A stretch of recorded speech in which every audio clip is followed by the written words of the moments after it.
welcome to those watching online, welcome to those in the room. We are thrilled to have you. If you're not familiar with this programming, it actually started in 2009, right? Bonnie and Dario, also in the room tonight. So the very first meeting, we gathered a very small handful of people and just said, what do you want? Sort of a build it, or, tell us what you want and we will build it for you. And here we are today, all of these years later. It has, of course, evolved. We were very fortunate that prior to the pandemic, it had already evolved to this. So we were already streaming live so that people could watch from their own living rooms, wherever they may be in the country and around the world. We know that this programming is incredibly important to our community because we've been viewed in 144 countries. And I'm not embarrassed to say I didn't know how many countries were actually in the world until that number started getting up. And I was like, how close are we in? So we're really proud of this programming. Tonight, we have with us a veteran to this programming, Dr. Kyle Hogarth. He flew in from Chicago to be here with us today. And we're going to be talking about pulmonary health. I think it's something that we still hear from a lot of folks that we talk to around the country and around the world that they don't have a pulmonologist on their team. And when you think about lung cancer, you should be thinking about pulmonology. They go hand in hand. It is a cancer of the lungs, and the cancer is quite often not the only thing that needs to be treated when you're diagnosed with this disease. So we're really, really excited to have him back today.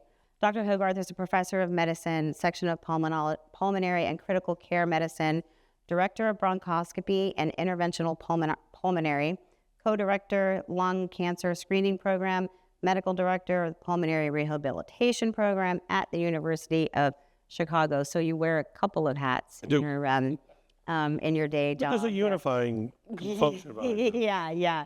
But we couldn't be more excited to have him come back. He did join us, I think it was during COVID, and you were on vacation. Yeah.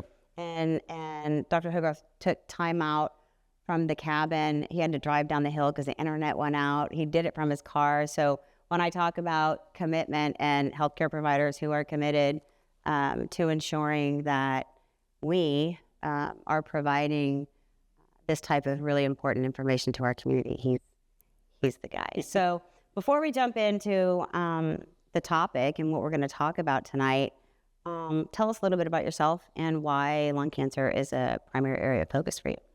So, well, as you stated, I live in Chicago and I wear several hats.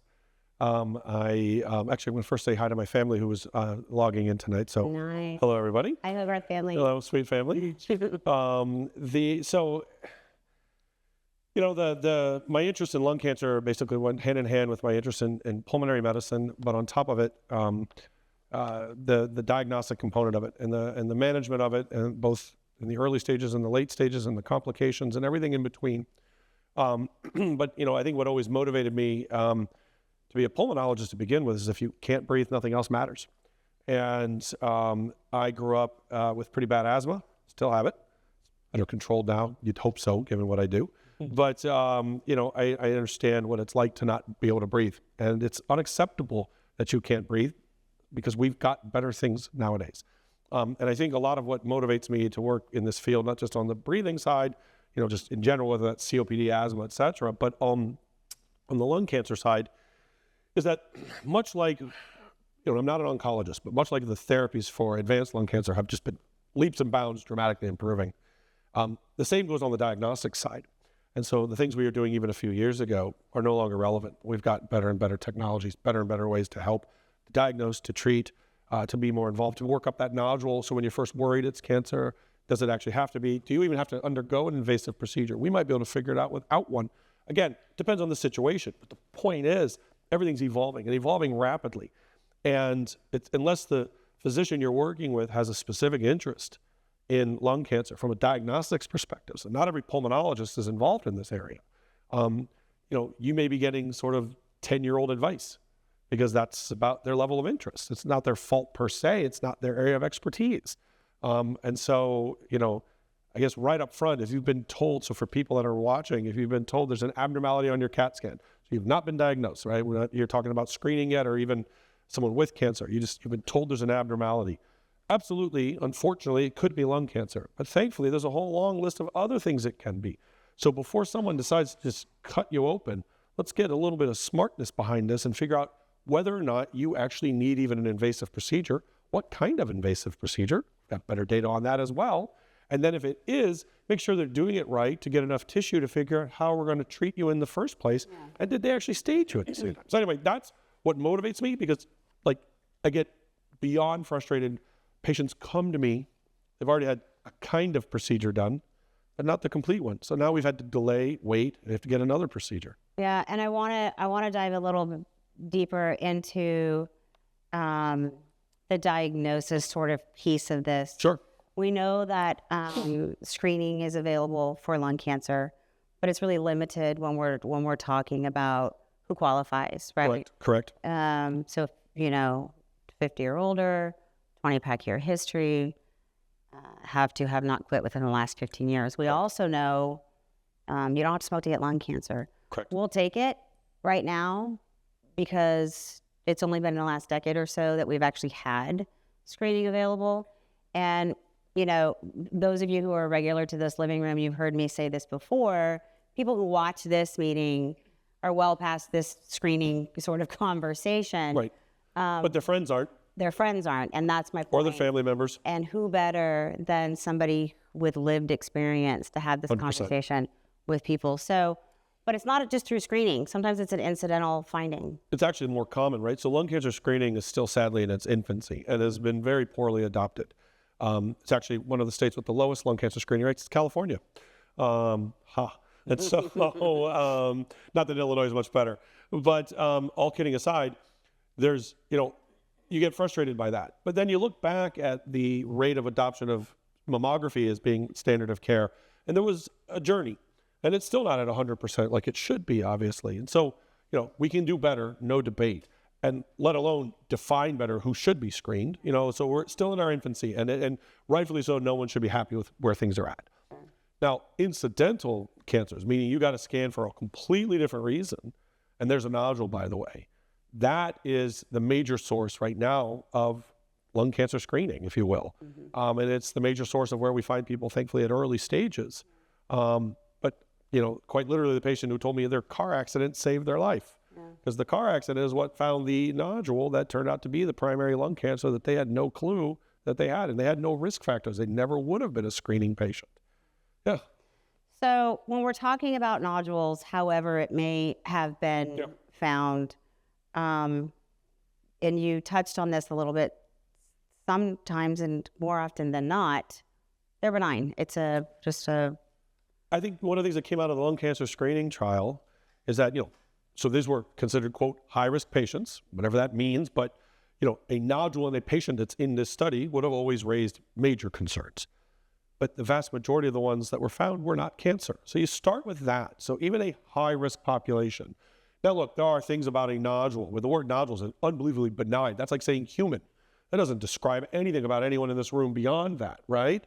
And so what's the size of it? What's the shape of it? What are the risk factors? Where is it located? Is it spiculated or not? How old is the patient?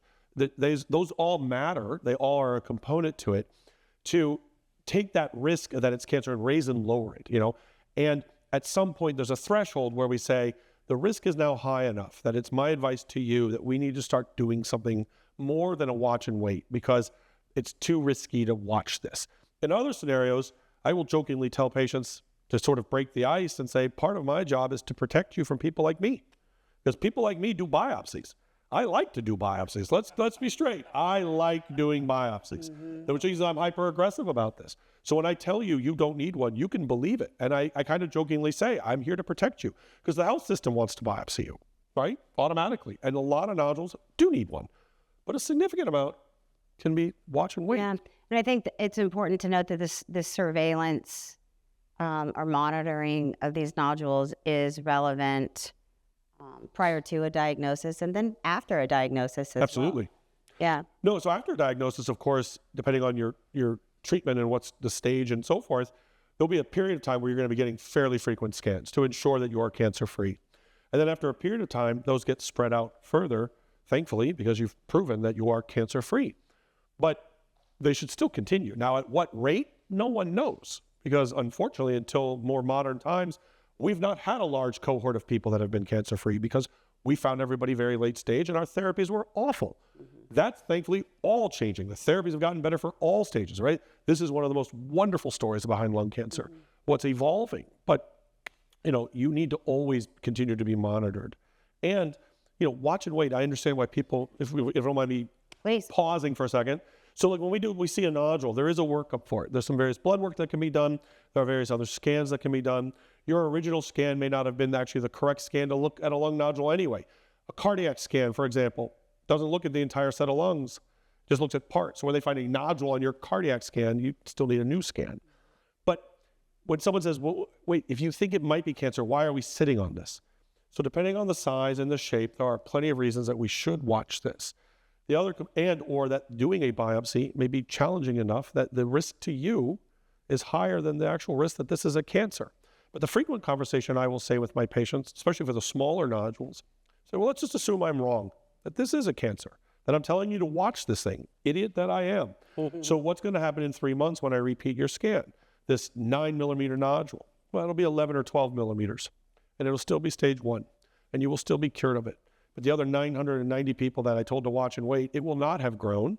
And so they all avoided unnecessary procedures. So we actually lose nothing for, again, very specialized scenarios. This is not a generic thing. But as the technology has improved for us to be able to do biopsies, our threshold to do a biopsy has indeed lowered.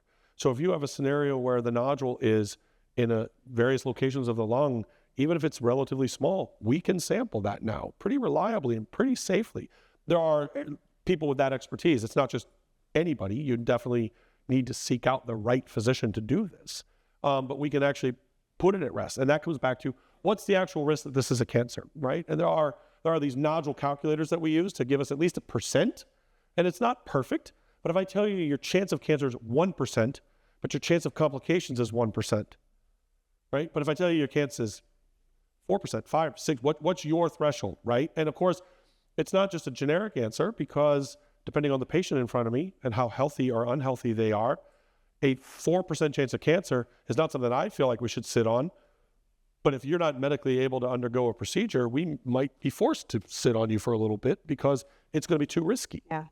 And again, this is relevant at original diagnosis and again, Correct. At progression. So I think that's why it's important that folks watching, if and or when there is a concerning new nodule. Absolutely. This is the type, the scenario is the same. Well, and the reason you want to see someone like who does what I do is that, so you're a cancer survivor, you're 3 years out from your lung cancer diagnosis and they're scanning you and now you have a new nodule and it's 6 millimeters and it wasn't there last year. Oh dear God, my cancer's back. Or worse, it's a new cancer or any other scenario.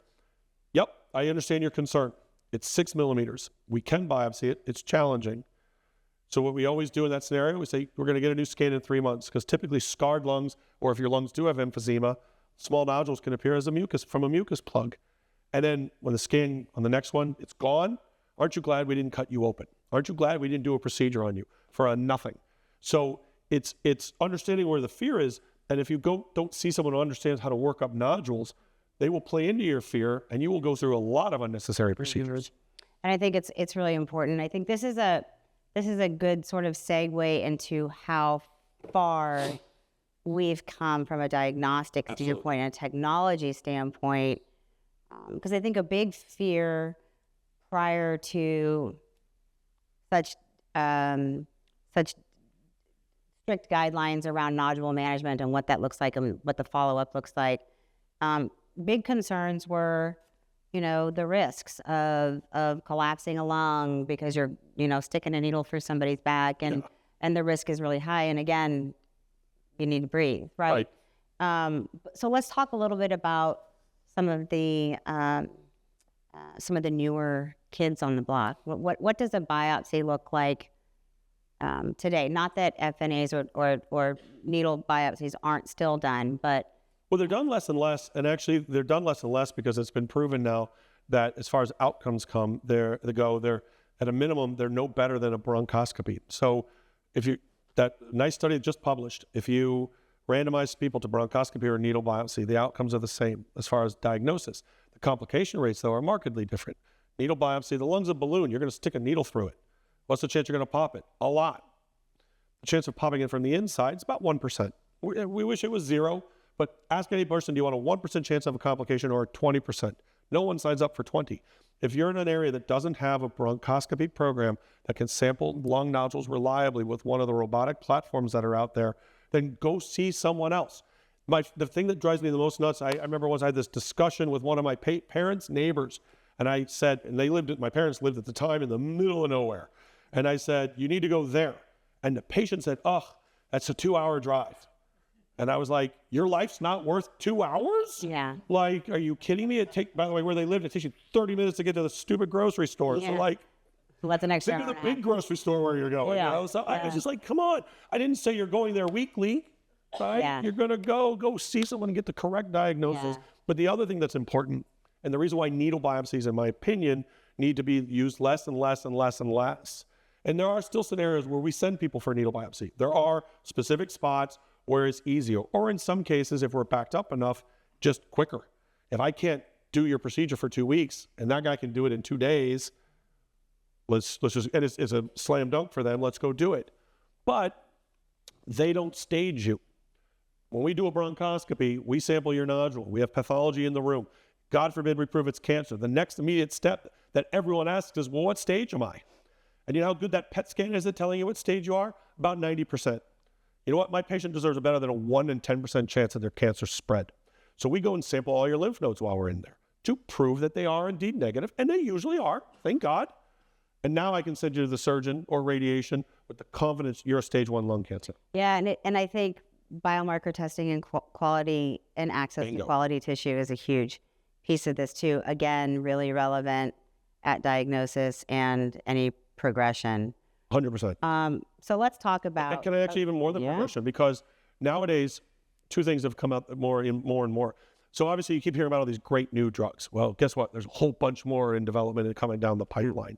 But many of them require a fresh analysis for mutations. In other words, you might have been diagnosed 2 years ago, undergoing whatever, in whatever stage, undergoing treatment. And now it looks like you're progressed.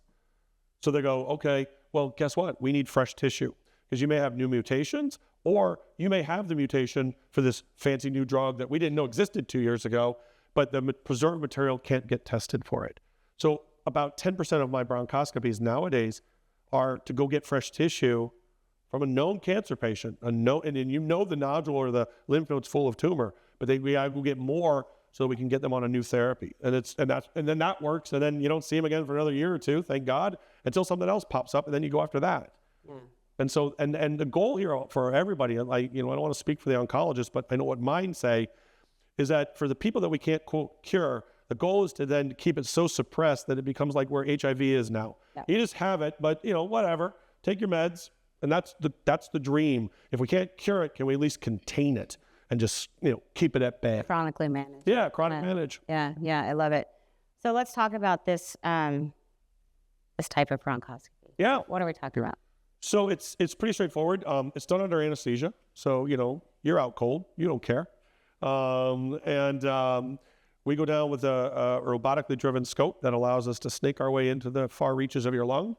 The CAT scan you had allows us to build a 3-dimensional map of you, much like a GPS, and we can drive to where we need to go, pass our instruments through, take our samples. Because we have pathology in the room, at least the good sites do. We also know that we make a diagnosis, but more importantly as well, because we kind of assumed that this was a cancer. Did I get enough tissue to run the molecular analysis, right? My job 15 years ago was real easy. Is it cancer, yes or no? And is it small cell, yes or no? And that was it. If I had 100 cells that said you had cancer, my job was done. Now, if I don't get thousands out to run the molecular analysis, to truly fingerprint your tumor, then I haven't done my job. Because just telling you have cancer isn't good enough these days. And yes, there are blood-based ways to look for mutations, but they all have their ups and downs. So does tissue. In the end, we're going to run all of it, right? We're sending the blood, sending the tissue. We're going to find something to try to do different for your tumor. Yeah, I think that's a great point because we talk a lot about liquid biopsies in these Yeah. conversations as well. And although they've become an amazing tool, Absolutely. particularly when they're run in tandem with tissue, but tissue is still considered gold standard, which I think is important. Tissue's the issue. Yeah.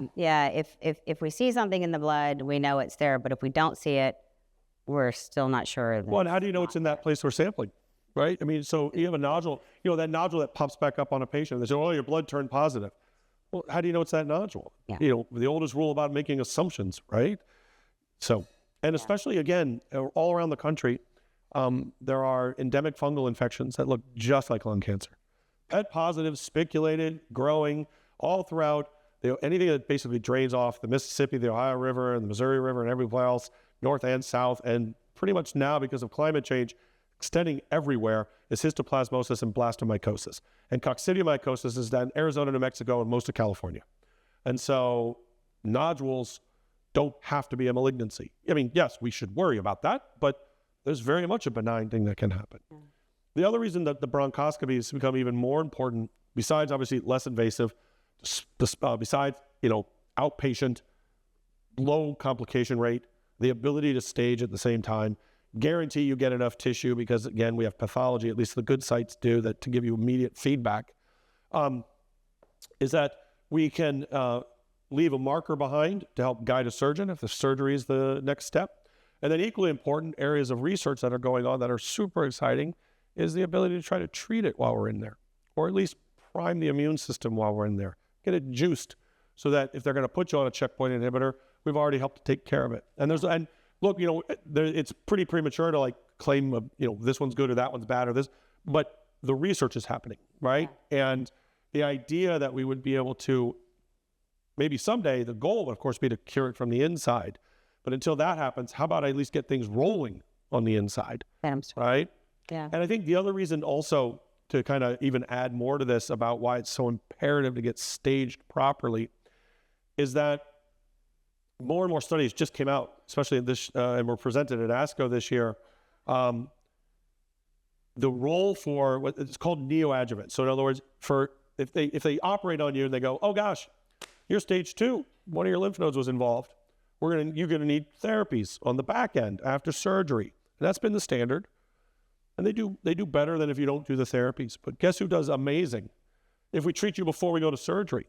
So we prove you have a cancer. We prove you're not stage 1, you're stage 2. And we give you all these targeted therapies, the checkpoint inhibitors, the therapies guided towards, your mutation. And then 3 months later, you go to surgery, which sounds crazy, except the data shows you're going to do worlds better. Mm-hmm. So crazy as it sounds, sitting on your cancer, you're not. You're getting drugs to kill it. You do better. Yeah. So it's not relevant anymore to just hope you're not stage 2. Yeah. I got to know you're stage 2 before I'm going to send you to the operating room. Yeah, and that's a huge shift. It's a huge shift, and it's over the last couple of years that therapies have been approved and or are and all these studies trials. Well, all these studies keep getting done because, of course, thankfully, thousands of patients volunteer to be in them. Yes. Right. And so that we can keep moving the field forward. Yes. There is a question on the couch. I'm the queen of praising all of our clinical trial. Everything that I do today was built on the shoulders of volunteers. Yeah, that's true. I have a question about using bronchoscopy for staging. Uh-huh. I'm assuming that the instruments that you use just go into the lung, so you're not biopsying, say, lymph nodes outside of the lungs, are you? So what we do is, if we do use the robotic scope to biopsy, let's say a nodule in the upper part of your right lung, okay? So and your CAT scan and or PET scan say, this is the only place we believe your tumor to be. No, of course, we don't even know it's a tumor yet, but let's say we prove that. So this tumor likes to spread first to these lymph nodes and then to the lymph nodes in the middle of the chest. That's the typical spread pattern. Yes, cancer can do whatever it wants. It does jump around sometimes. But relatively speaking, it goes from here to the lymph node at the side of the lung into the middle of the chest. So once we've proven this is a cancer, we put it in a different scope. There's an ultrasound on the end. And that ultrasound scope allows us to go and see. We know where these lymph nodes are. We see them in real time. We pass instruments into them, remove pieces there, and look at that under the microscope. And that's where we go, oh, well, you're stage 2. Fine, that's just a different pathway. Oh, good. No, they are stage 1. That we're going to go see a surgeon. And by the way, that's only gotten better too. So the number of people who are non-operable for medical reasons, meaning, oh, your lungs are just way too bad to tolerate a surgery, that number keeps shrinking as well. As surgical technique has kept getting better, as it's been proven that we can take out less lung and people will still do quite well. So between the surgeons and the data behind what we need to cut out, there are still people that are non-operable because their lungs are, unfortunately, too beat up from emphysema typically, or other diseases. But boy, oh boy, that number keeps getting smaller and smaller. So that's one of the other things I'll add. I'm not a thoracic surgeon, but please see a thoracic surgeon. Not a general surgeon, not a cardiothoracic surgeon who spends most of the time working on hearts and dabbles in the lungs. See a thoracic surgeon. And you're like, well, there's not one for 4 hours. Get in the car. Because thoracic surgeons just do lungs and they sometimes esophagus. Like, these are people that this is what they do. And as you can imagine, everything in medicine is based on volume, right? I do hundreds of bronchoscopies a year. There's a reason why I'm better at it than the guy that does 5. Not necessarily because I'm better, but I got a lot more practice under my belt, right? Yeah. No, I think that's a really good point. And the staging is so incredibly important for all the reasons that you stated. Yeah. Thank you for the question. And I want to remind people, just to take a quick pause here, please ask questions throughout. That goes for anyone who's watching online too. Michelle will grab a mic if anyone has questions. So we talked about nodules, nodule management, biopsies, diagnosis, staging. I do want to share a story. So an interventional pulmonologist who's down the road here, this was back when navigational bronchoscopy was sort of new to the game. Yeah. And with a patient's permission, I got to sit in the operatory or whatever and witness this. And I can tell you, I had chatted with the woman before she went in. I did not hang around to wait for her to come out of anesthesia, but I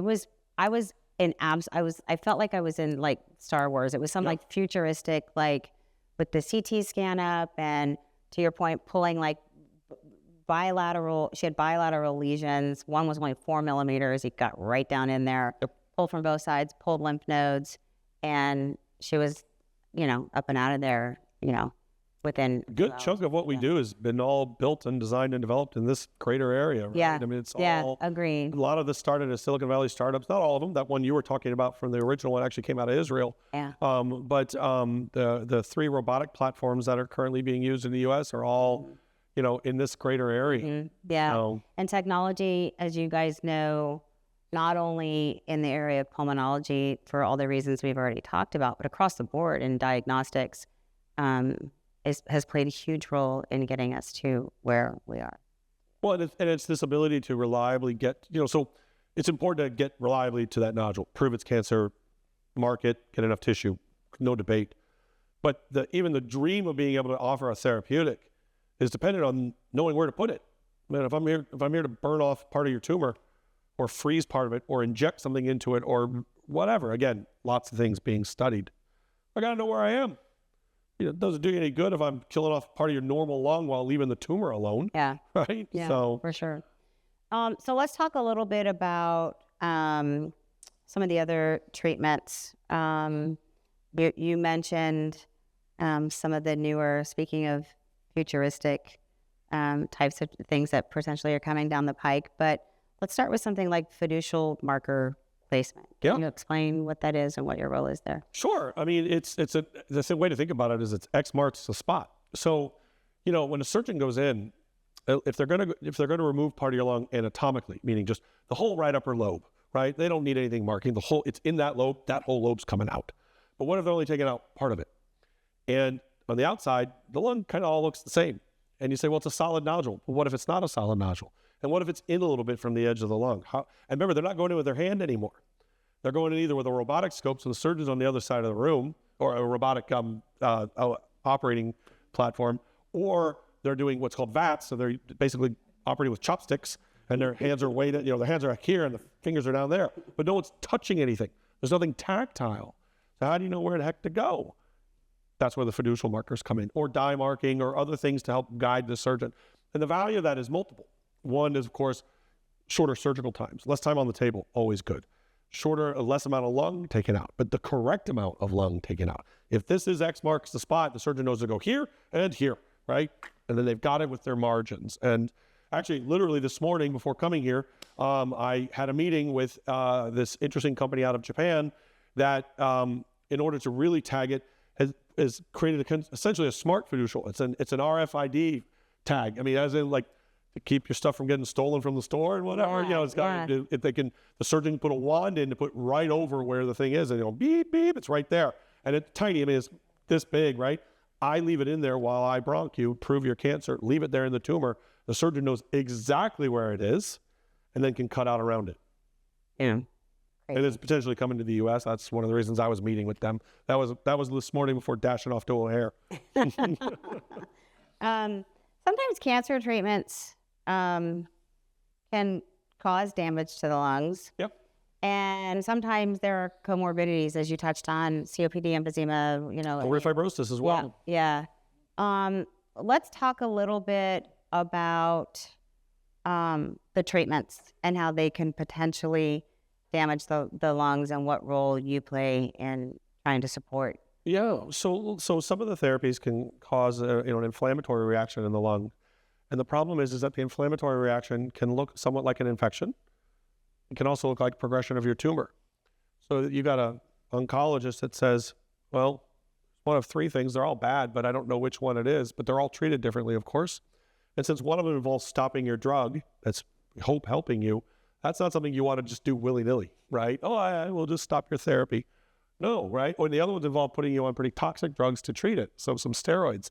Don't want to do that on a whim either. And then the other one's pumping you full of antibiotics, if appropriate, right? So where we play a role frequently is to go back in and wash out the lung, and in some cases take biopsies to tease out what's what. And so that's the other reason the pulmonologist is frequently very much involved still with the oncologist. If you have pulmonary fibrosis, there are treatments for that. And hopefully you've been seeing a pulmonologist who specializes in that disease. Pulmonary fibrosis is not something I specialize in. I've got 4 colleagues. That's 5 now, excuse me. That's all they do. That horrible disease, that's all they specialize in. So I had someone like by accident come into my clinic, and I said, look, I know the workup they want, but I want to go get you in front of someone who knows what they're doing, because it ain't me. And so I immediately put them in the correct clinic.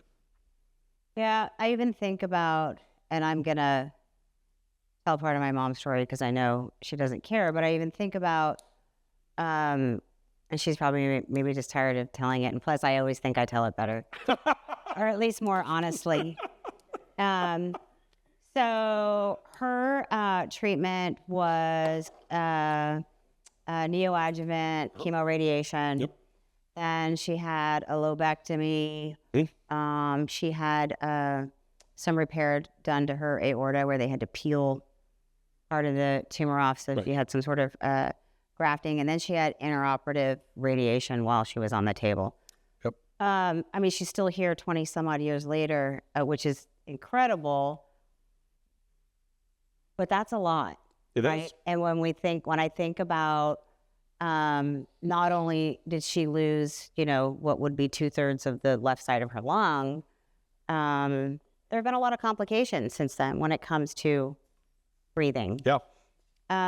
So what are some, and I mean, I can't imagine, and I'm certainly not going to speak for anybody, and I welcome anyone to share their experience or their story, but anyone who's had radiation therapy and or surgery in particular, not limited to, but in particular, there's been damage, right, to otherwise healthy lung tissue. And, climbing Machu Picchu might not be on your list of things to do. Right. So what type of support can or do you provide to these folks to help open up their airways and Absolutely. have a good day? Well, so no one's going to go have an operation on their chest without first having pulmonary function tests, right? Because we need to know what your lungs are capable of. And it's not what you say you can do. I want to objectively know what you can do. And the surgeons are for sure going to know it, because that's what's going to dictate whether they can safely operate, right? Because if we're going to remove 1/3 of your lung or more, et cetera, and your lung function is just barely getting by at rest, I'm going to cure your cancer and you're going to be able to do nothing afterwards. Literally. And I don't mean like, oh, I'm going to be limited. I mean nothing. So it won't happen. Now, thankfully, as radiation therapy has gotten dramatically better, it used to be that if we said, we can't operate on you, you're too sick. Radiation was sort of a like, here you go. This was years ago, decades ago. Now, I would make an argument that radiation is kind of neck and neck there with surgery. I mean, there's still a kind of a natural, like, let's go cut it out of you.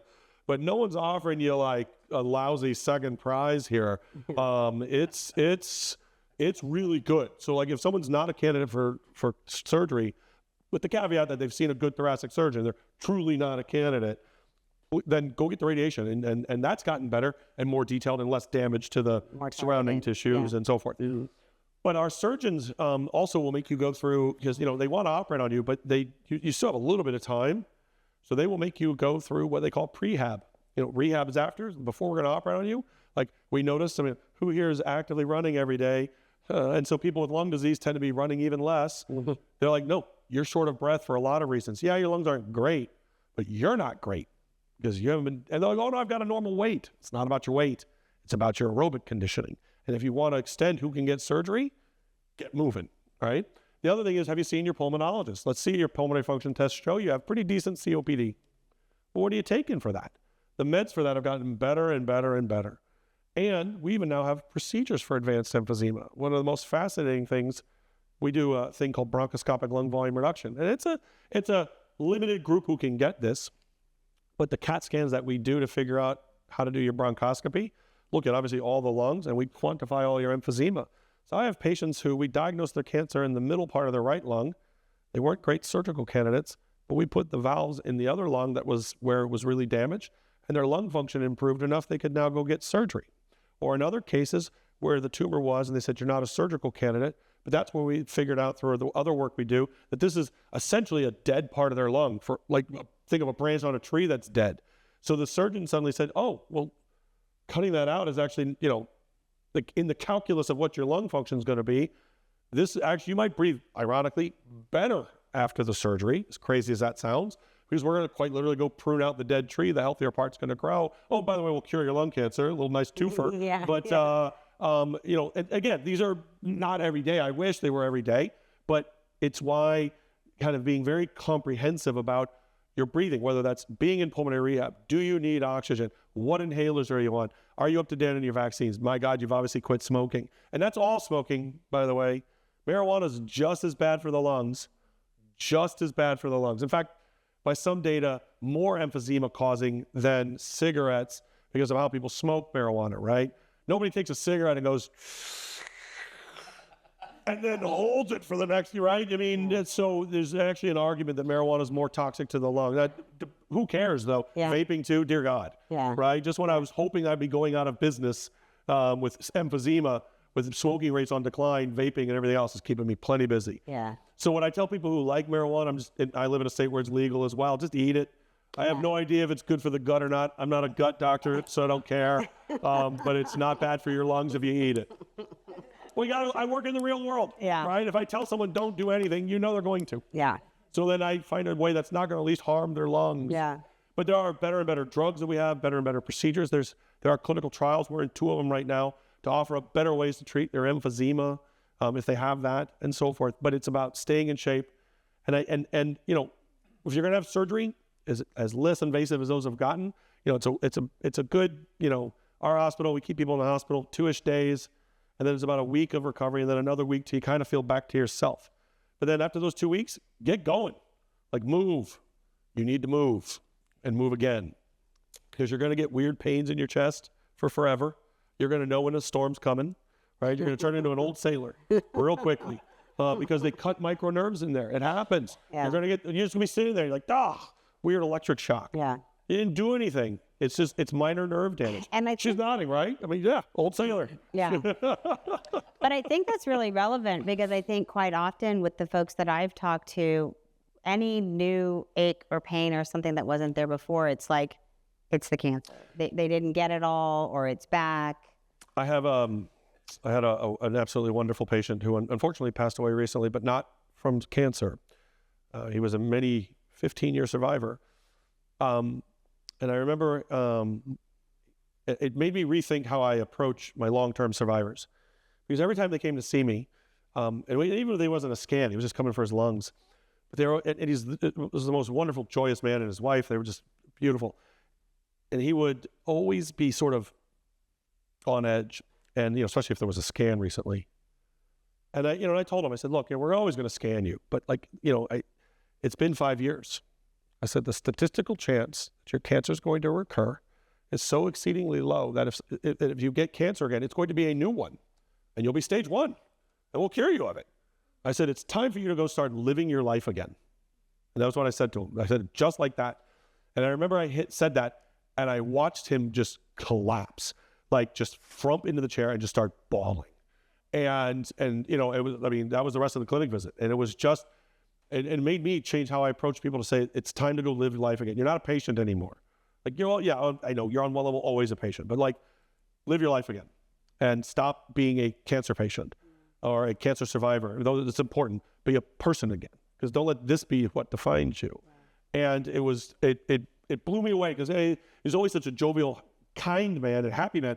Never saw the stoicism that was also there in clinic. Yeah. Until I sort of cracked it, and then, and then it was awesome. I mean, the next 10 years were always joyous. Yeah. So we talked about PFTs, talked a little bit about inhalers. We didn't really talk about nebulizers and the role that they play, or oxygen. And oxygen, not for some maybe to walk from A to B, but how important oxygen is at altitudes, and in particular, maybe when you're flying. Yep. Because you're living again. You're supposed to go places. You're supposed to go places. And most people don't realize that the cabins are pressurized around 8,000 feet, and that's pretty high. So how important is it that people not just get pulmonary function tests, but also an altitude? Well, or at least a walk test to see if you desaturate, right? I mean, walking up and down the hallways, like until you tell me you're short of breath, or a 6-minute walk, measure your oxygen. Let's just go ahead and say it right now. I understand why everyone hates oxygen. It is a definitive outward sign that you're ill, right? It says to the world, I'm ill. And everyone just assumes it's because you smoked, because that's the stigma, right? So it's like a double whammy. Like, oh God, she's ill, and here's why, right? So I get it. And it's cumbersome. There's no such thing as a light oxygen system, and so everybody hates it. I get it. Except here's the problem. If you have low oxygen and you don't wear it, you're going to die. That studies show it. You want to live longer? Wear your oxygen. There's nothing more challenging than that. I get, in my favorite statements, let's debunk it right now. I don't want to get dependent on it. I'm dependent on oxygen. Everyone in this room is dependent on oxygen. Yeah. The minute you were conceived, you were dependent on oxygen. You do not make yourself stronger by robbing yourself of oxygen. You actually make yourself weaker. It puts a huge demand on your heart and on your brain. It is an increased risk for a heart attack and a stroke. You're going to go through all this garbage with lung cancer and fight your way to the end, and then die of a heart attack that was preventable? Oh my God, like that's not fair. Yeah. And you could have prevented it. Yeah. So, and that's the other thing. I mean, we were talking about lung health though, but I see this all the time as people are going through a cancer journey, especially if there's an advanced stage cancer and they're getting lots of different therapies and all the toxicities that are associated with that. As I watch the rest of their health get completely kaput. Oh, I don't need to go see the heart doctor. I'm going through cancer.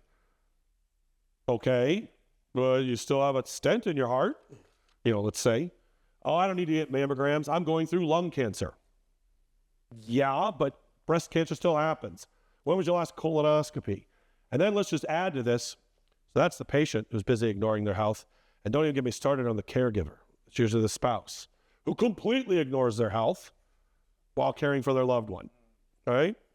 And so their loved one's going through their journey, and then I watch him or her have a heart attack or get prostate cancer or whatever, right? Because they ignored the rest of their health. Because unfortunately, life doesn't decide to go on pause because you're on a lung cancer journey. And you go through all of this, and then to have something else be the problem that you could have prevented. Because that's the other thing. So your breast cancer now presents advanced stage. I mean, we're talking about lung cancer screening. We found you early stage. We're getting you treated and cured, and then something else you could have prevented is what's now killing you. Are you kidding? Yeah, no. Very, very true. Which is why your COPD matters, which is why you see your pulmonologist. You see us because also if you have advanced cancer, sometimes you get pleural effusions. You can't breathe because you've got fluid in your chest. Let's get it out of you. We can drain it out of you. We can permanently drain it out of you because you should be able to breathe. Even if someone tells you you have super advanced lung cancer, we've run out of therapies for you. You still need to be suffering.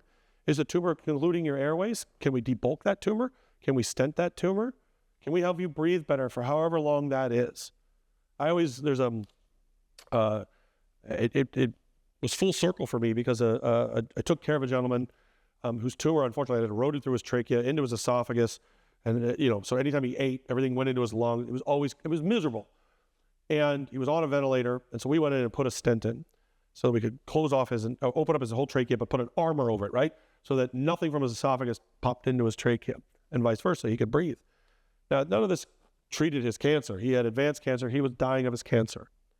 But we got him off the ventilator, and he lived another 10 months, and he ate the entire time, which is all his son said he cared about. And he told me all this because I didn't know this, but his son was a chef, and we threw a party once and hired him. And he goes, "You don't remember me, but let me tell you about my dad." Aww. And it was amazing, right? I love and so that. so where does the pulmonologist play a role? Even when they tell you there's nothing else for us to do from a cancer perspective, and I hate when we have to get to that, but that happens, right? There's still things that we can still do for you, depending on what your cancer's doing to you from a breathing perspective. Yeah.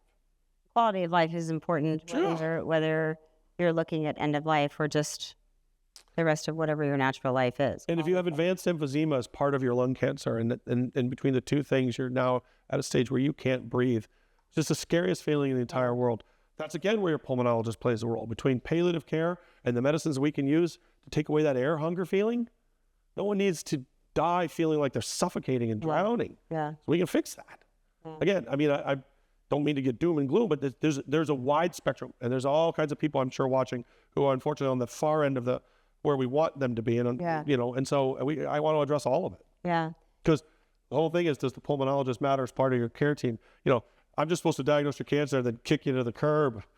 So that was going to be my next question. So setting aside, oh yes, hi Betty. Oh, sorry. The chair, I feel bad. I apologize. I got my back to half the room. I'm sorry. So rude. I'm not trying to be rude. No, you're saying wonderful things. Thank you so much for being here. My question was about emphysema or COPD. My dad died of emphysema. My mom died of COPD. I'm the only non-smoker in my family. I got cancer. I got lung cancer. But I have a lot of emphysema, a lot of lung disease in my family. Is there a connection? Great question. So, yes. So let's start with some of the things that are part of the workup for COPD and emphysema. So pulmonary function testing, obviously, and chest imaging. And we should clarify one thing, that you can have emphysema on your CAT scan, but not necessarily have much in the way of bad pulmonary function. In the way, the analogy I would tell you that is, and because emphysema represents damage to the actual lung, but if the pipes where things are moving in and out are still working great, that's how you will have almost no COPD, but still have emphysema. And the analogy is a car that looks amazing or works perfectly, just scratched all along the doors, right? So looks kind of ugly, but works great. So who cares, right? So that's where some people's emphysema is. It's on the scan, but not necessarily relevant to their health. However, how could that be? So up front, there is a genetic predisposition to the development of emphysema and COPD. The most sort of obvious one is a genetic disorder called alpha-1 antitrypsin deficiency, which I bet everyone in the room has not heard of, but everyone in the room who has been told they have COPD and emphysema should have been tested for. And the problem is that the majority of physicians do not test you for this. It is not as rare as people think. About 5% of the United States is a carrier for the disease, so build out your family tree. Think of how many families have married in. I love it. God bless you. They've all had. That's right. Yeah. But the thing about alpha-1 testing is it's a genetic disease. So you either have it or you don't, but there's treatment for it. So it's relevant. And because it's genetic, it's relevant to your whole family tree. But when you don't have that disease, there is a genetic predisposition that's not well understood. It's pulmonary's little secret that not every smoker develops lung disease. Actually, 75% of smokers don't develop lung disease. We don't want anyone to know that. We like that everyone thinks cigarettes equal lung disease, so we get people to not smoke.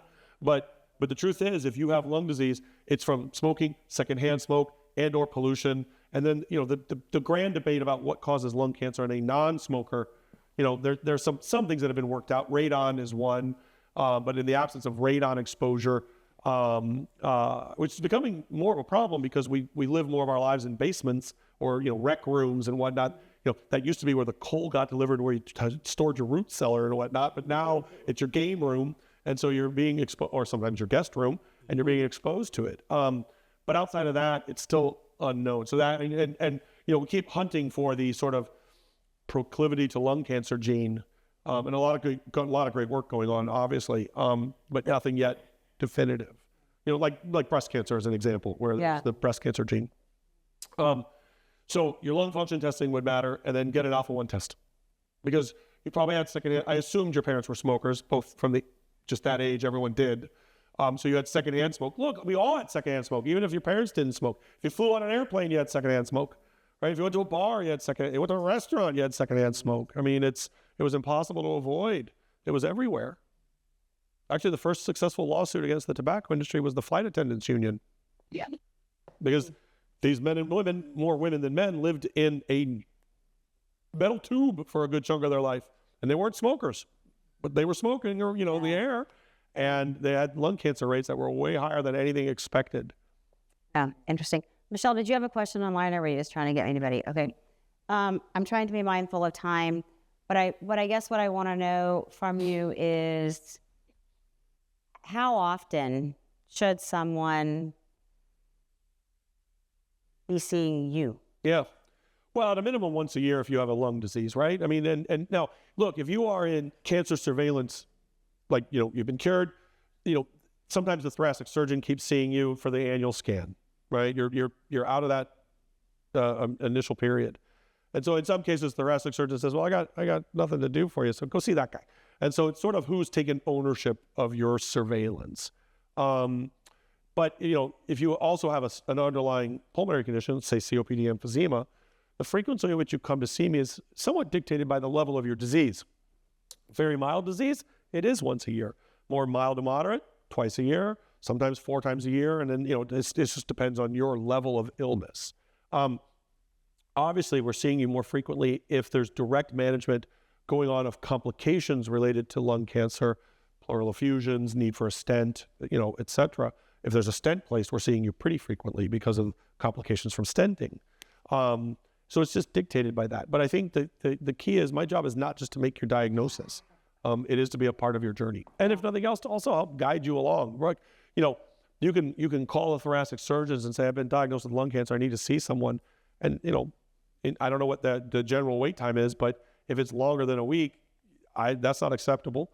So I'll be making phone calls, right? You know, within my system. Now, that part's easy. My whole group, we all see patients on the same day. Like, they're on the 5th floor, I'm on the 4th floor. You know, if you need them, we just whoop, up you go, right? It's a non-issue. I think we have one more. Yeah. Oh, we have a couple more questions. No, yeah. This one over here and one over here. Okay, please. Lord, like.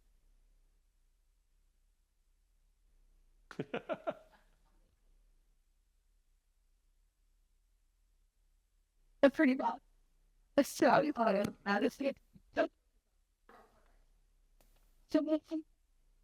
Yeah. So many. Oh, yeah. Under the top. Yeah. The field of one city. World of one.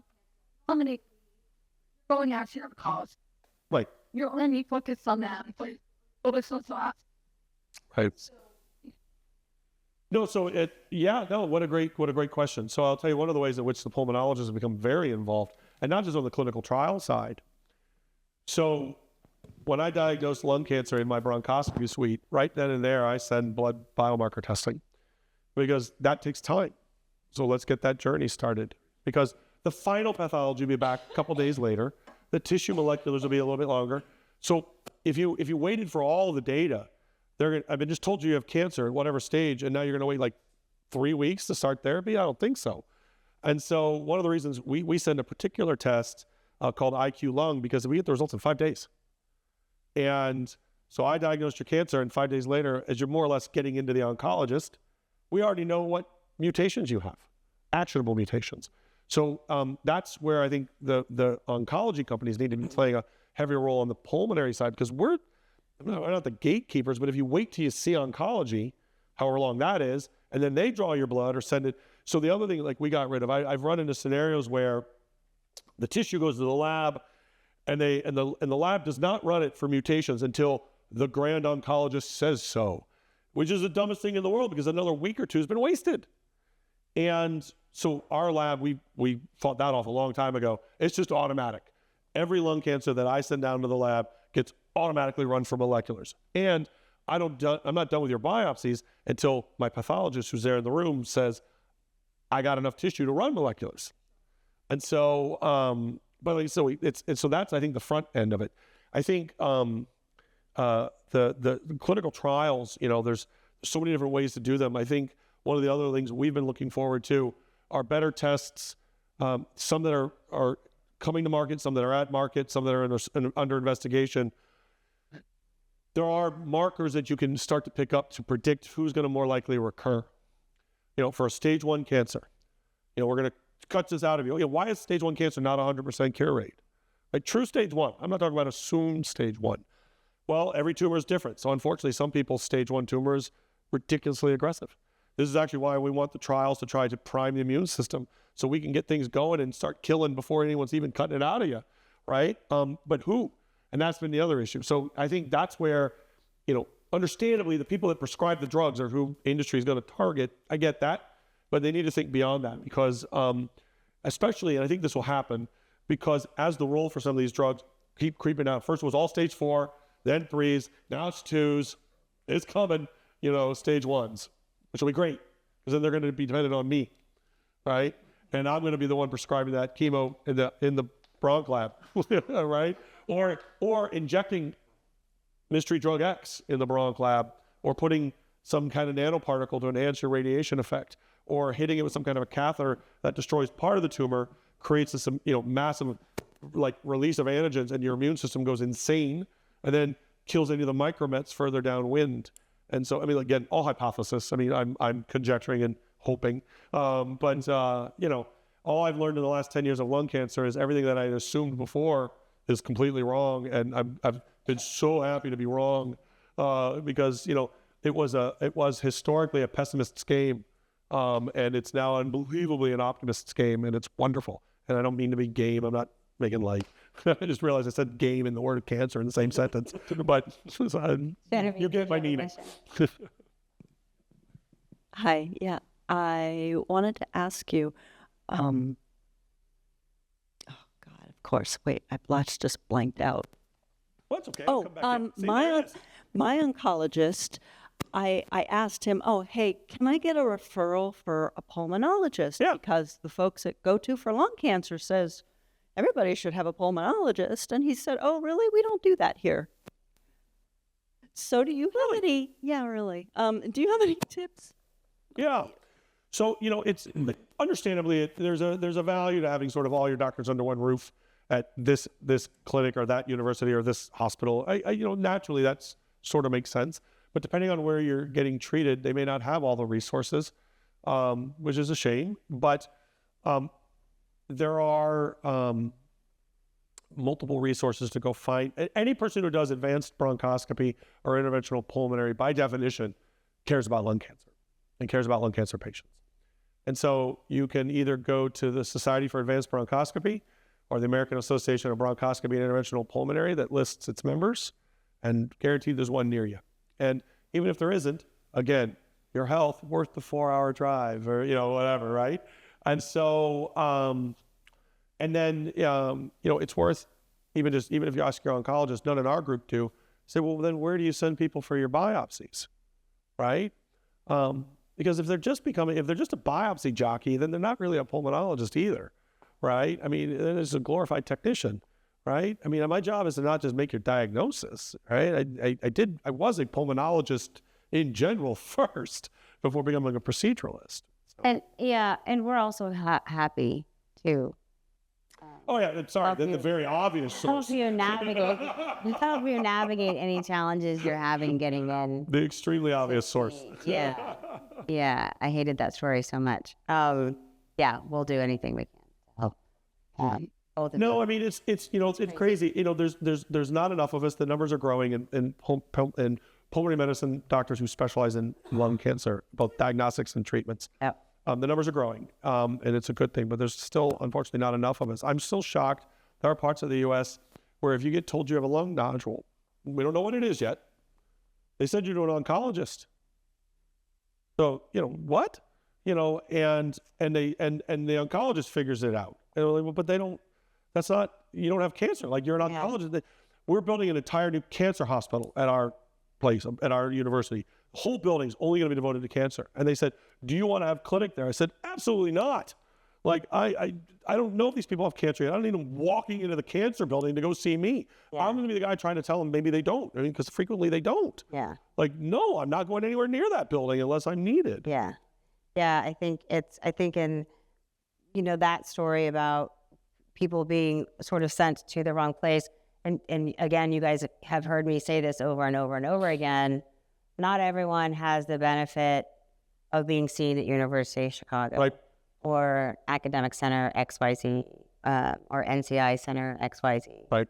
80%, the reality is 80% of the people in this country are seen in the community setting. And that's okay. There's a lot of amazing doctors. 100%, and I'm not discounting it, but I think it for me anyway, it points back to your earlier point and how important it is. If you don't have a specialist in your general vicinity, drive 2 hours to get that opinion. Absolutely. And then you can come back to your community and your docs can work together. Our place frequently does that. Yeah. I mean, a significant amount of lung cancer is relatively protocolized. You're stage 3, you're going to get this, and we'll get another scan. Then, so that, my place, our chemo is the same as anyone else's. Like, it's not, you have to drive 2 hours to get our special chemo. They got the same one over there. Yeah. Right? I still hear it quite often. And it's so disheartening for me, and I can only imagine for the people diagnosed and their loved ones, to either be told, sorry, we don't do that here, or to feel bad that they're going to hurt the feelings of their treating physician. So even though I'm not happy here, I don't want to upset I'll give anybody. you a quick opinion on that one. If your doctor's threatened by a second opinion or you seeking any other guidance, get rid of them. That's already an incompetent physician. So I have patients I've given a bad diagnosis to. They said, we're going to go get a second opinion. I said, please tell me I'm wrong. Like, please come back here and tell me how wrong I was, because I just told you something horrible. I said, like, I want you to go get another opinion. I hope in God I'm wrong, right? And so, good Lord, if the doctor's threatened by this, first of all, they are then an incompetent physician, right? Because why should you be threatened by something your patient wants, right? And you should always hope you're wrong, right? Because I only tell people bad things. So I love being wrong, right? If I've told someone I think you might have cancer and I go into a bronchoscopy, I tell them my goal is to go prove that I'm wrong and prove you don't have cancer, for example. Okay. A little bit about ground glass. Yes. I happen to have a lot of it, Okay. and I'm wondering what you think about that. Yeah. So when we talk about lung nodules, we are talking about something solid, but a ground glass opacity is a different beast. And we've always known about them, but we know about them a whole lot more now because CAT scan quality has gotten so much better that they're impossible to not see. So they represent a spectrum of a disorder from some abnormal growing, and the analogy would be like a polyp in the colon, a pre-cancer, not a cancer, but something we're worried about, to ones that are then now becoming invasive and are starting to essentially form a nodule is the way to think about that. And I'm oversimplifying it, but the reason why GGOs, ground glasses, GGOs, are watched more than they're poked at and resected, not always, but the reason they're watched by default is if they're a pure ground glass and they're small, their risk of spreading anywhere is low, super low. Now, and the reason you have to follow them for years is because they grow so slow. But if a ground glass opacity, even if it's not grown in size, but has become more dense, so on the scan they say now it's a semi-solid, that needs to get biopsied and or cut out. The probability that a semi-solid is become and adenocarcinoma is through the roof. Nothing's 100%, but it's darn close. And so a pure ground glass, one of the reasons they get watched, especially if people have multiple, is if they're not evolving, if they're not growing or becoming more dense, they're not doing anything. And the analogy is, you frequently hear now, hey, my father in his 80s got diagnosed with prostate cancer, but the biology of his tumor from the sample they took, it's slow growing, it's never going to hurt him. Like 20 years from now, if we're lucky, right? He'll be 102. And so they say, we're going to leave it alone because I can tell you I could go cure him of something that is never going to harm him, but do a lot of damage to him if I cure him of his prostate cancer, or go cut out a lot of your lung and cure you. Oh, look, it was a lung cancer, one that will not change for the next 20 years. So why would I have cured you of this? So it's an evolving area because we don't know how to predict yet who's are going to evolve, so we're forced to scan you every year.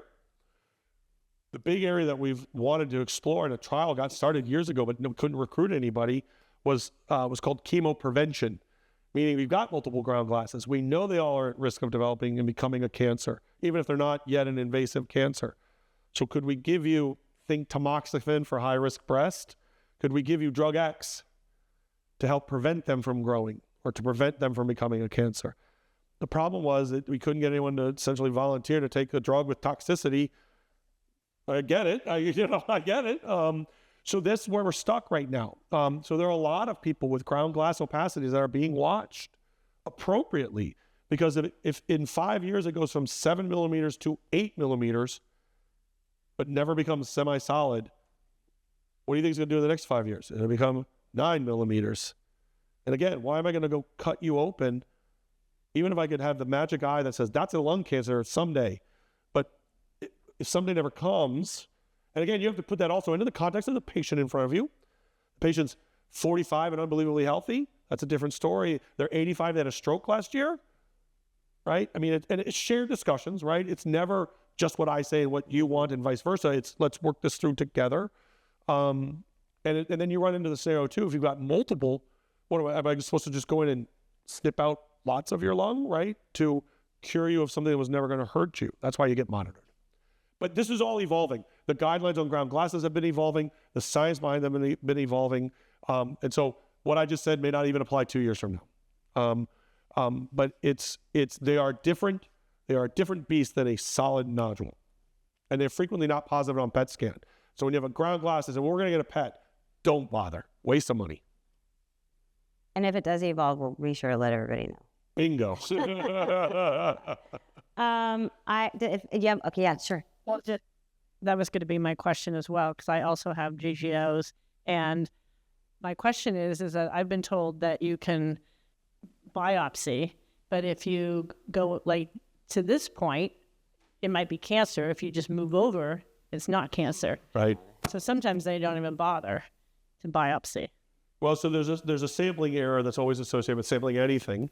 But you're right. If my hand is the ground glass, and maybe right in the middle of the palm is where the cancer is starting to brew, and this is all the sort of pre-cancer, and I grab all of this, but I managed to miss dead center, then I'm going to tell you, you've got a bunch of pre-cancer, but I left, the bad guy behind. But the thing will be is even if that occurred, you're going to obviously keep getting follow-up scans. Or if I prove anything looked concerning enough, we would go and cut it out. Or, depending on what the pathologist says, and depending on your scan, this is why all of these evolving ground glasses get reviewed at our tumor board, our pre-tumor board, if you will. What is the best approach? If you had a ground glass that went from 8 millimeters to 12 millimeters and has a semi-solid component, I would argue that should just go ahead and just get straight cut out. I can go biopsy what I will tell you what it is. It's lung cancer. Go get it cut out. Early stage, slow growing, but it changed. It needs to come out of you. And I mean, I'm happy to biopsy it, but there's really not much of a point. It should just come out. Now, maybe I need to go leave a marker behind. There are plenty of reasons you still may need a bronchoscopy. And depending on its location, you may still need your mediastinum staged, to sample your lymph nodes. But frequently you don't. Depends on the surgeon. Some surgeons want to know the lymph nodes no matter what. Some don't. Yeah, well, I've had a second surgery where they did a resection, And when they, looked at the tissue, some of it was cancerous, some of it wasn't. Correct. So it's always, I don't know, it's all fascinating to me. Yeah, no, so what you see as an abnormality on a CAT scan, not all of that represents a tumor. And even on a solid nodule, not that whole thing is not all tumor. I have a two question. Please.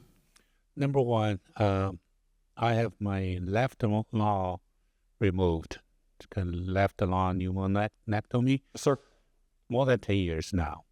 So right after the surgery, my blood pressure dropped. Yeah. Immediately from normal, like 120 over 80, dropped to sub 100, like 90 over 60. Oh. So it's been like that ever since. It does affect my lifestyle a little bit. Like I don't want to pick up things from the ground. Get lightheaded? Yeah, suddenly stand up. It can cause some sort of a dizziness. Yeah. Oh. So I already get used to it. It didn't bother me too much. But the question is that, is this something can be explained why that is the case from your experience? Yeah, potentially that. So when they remove an entire lung, right? So, you got two lungs and the heart sits in the middle and all the structures and vasculature sits in the middle. They remove all that space, things expand. So the other lung expands in size and the heart shifts over. And in some cases, goes the whole way over. Either like literally kind of it's now under your armpit. Like if it was, you said it was your left lung, right? It's not always, I'd have to see your scan. But if vessels are being pulled on or nerves are getting kinked or putting pressure on, all of those affect blood pressure. So in extreme situations, it can also make the other lung hard to breathe. So in some scenarios, if they have to, not often, surgeon goes back in and sort of pushes everything back where it belongs and puts spacers in there. Essentially fills the space so that it stops shifting. So, now it's a big surgery, so it needs to, in your situation, like you said, you quote, learn to live with it. I don't know whether I would advise you to go have a massive surgery just so, but in certain situations it has to be done. But yeah, it's why we always try to avoid a pneumonectomy. They're a very challenging surgery. They're very challenging to manage. And without a doubt needs an unbelievably excellent surgeon to carry a patient through that. And that surgery gets more and more complicated the older we get. Second question. Yeah. So over all these years, I've been trying to exercise, increasing my right lung capacity. So it helped me a lot. So I don't feel much like a short of breath anymore. But lately, I started to develop some AFib thing. Is this because I'm going too far? Did you say hay fever? AFib. Yeah, no, it's not. Has nothing to The do. nice thing about exercise is you can't hurt your lungs. And runners talk about hitting the wall, push through it. You get crushing chest pain, please stop. You have trouble breathing, keep going to the limits of what your body will let you. You can't break your lungs with exercise. So you're saying that the AFib, the heart AFib. Oh, AFib. Oh, AFib. I apologize. I thought you said hay fever. AFib, different discussion. Yeah. That's a problem. Is this related to my exercise, maybe pushing too much? No, not your exercise. So AFib, I'm not a cardiologist. I should preface all of that. But AFib happens for a lot of different reasons. Part of it can happen as part of the aging process. I don't know how old you are, but it's almost impossible to be in your 80s and not have some amount of AFib show up. It can happen, but it's just a part of life. It can happen from high blood pressure. It can happen because you were genetically predisposed to have it happen. And it may be more predisposed because of what you went through with your surgery. Now, if it's happening only with certain amounts of exercise, there are some of the drugs they use to help prevent AFib will help to limit the heart rate maximum capacity of it. But thankfully, much as there's been great developments everywhere else, the treatment of atrial fibrillation has dramatically improved, and the ability to actually cure someone of atrial fibrillation so that it doesn't keep happening. The biggest risk when you're having it the way you're having it, where it's happening intermittently, if it goes on for a while, you're at risk of forming blood clots in your heart, and then your heart goes back into regular rhythm, shoots that clot off, and you get a risk for a stroke. And so one of the reasons a lot of AFib patients are on blood thinners or now undergo a procedure to close off that part of the heart where they put essentially a blocking device in there, is so that the risk prevents stroke. But I would, for sure, you need to see a cardiologist, but in particular, an electrophysiologist. So it's a subspecialty of cardiology Cardiology, you got the plumbing guys who do the cathing, but they got the electricians as well, and that's the electrophysiology. And you want it. You want an electrician. Thank you. Yeah. No, he doesn't need a plumber. But they'll make him see the plumber because the other thing that may be, so when people go running, right, you're exerting yourself. If we're having heart problems, we're supposed to develop crushing chest pain, right? That's what the book says, right? And I wish that was so, because it'd make everybody's job easier. But heart disease presents in lots of other ways. And your atrial fibrillation could be a sign of not ischemia, right? That would be your anginal equivalent. Instead of chest pain, you go into AFib. Maybe. So the first thing they're going to do is they're going to do a stress test on you to prove that your vessels are awesome. And then then you go see the wiring guy and prove that what's really wrong with the wiring, and then see how they can fix it. But you don't want to have AFib, so go get evaluated for it, for sure. Thank you for clarifying, because I misheard. Very different. Very different. Off AFib. Yeah, very different than hay fever and allergies. Huge thank you. I know we kept you over. I appreciate it. My pleasure. It's always so fun to have these conversations. I love it. With you. I mean, I know in my family throughout, the early stage of diagnosis and treatment, and some hiccups here and there over the last 20 some odd years, we probably grossly find humor in some of those times. But I do think it helps. It helps when we have people who are here speaking, A, at a level that people can understand, but B, to people like they're people, instead of, you're talking to them, not at them. So I appreciate you so much. That's kind of you. Thank you. Yeah, you're welcome. I do have to do some up next. My first up next is to wish Miss Karen, our friend Miss Karen, a very happy almost birthday. It is usually the last thing, but I wanted it to be the first thing. Anyway, Karen's birthday is on Friday. There's cake. So all of you in the room, please join us for some cake. Gathering Hope, our next Gathering Hope, September 9th at 11 a.m. Our next Living Room, September 16th. This is what I really want to kind of focus on right now. For those of you in the Bay Area, either in the room or watching, our San Francisco 5K is on September 20th. Come on out. It is such a cool day. 21st. Oh, you told me the 20th. I'm hearing rumblings of 21. Sorry, September 21st. Okay, September 21st. We used to have it up in the city, and we have it in San Mateo now to make it a little bit easier for people to come from all over the Bay Area. It's such a fun day, full of music and community and food, and some people have mimosas. I don't know. But it's a really fun time. So September. It helps with the pain in the joints when you run. Yeah. September 21st. For our friends in Philly, anybody who's watching from Philly, that 5K is September 27th, right, Katie? September 20. September 28th. Go to the website. And then for our friends watching in LA, this has just gone downhill. Our 5K is October 11th for sure. I know that's a Saturday because that's my son's birthday. There we go. My son's birthday. But if you haven't participated, it is a really great community event, an opportunity to meet other people, share your experiences with them, and just have a lovely few hours together. Again, thank you to Kyle, Dr. Hogarth, for coming out. Thanks for having me. All of you, of course. We'll if something changes, Jane, we'll just have him come back. It'll be great. All of you watching live, post live, Penn Media for coming in and getting all of this cameras and everything set up for those of you to be able to watch at home.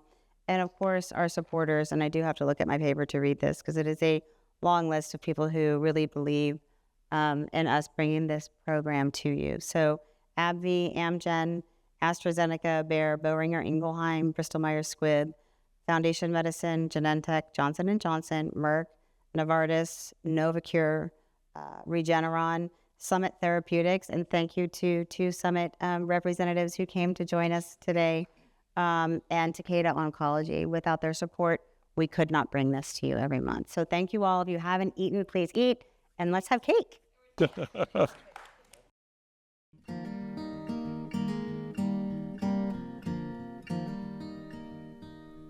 So I'll be brave if you're brave.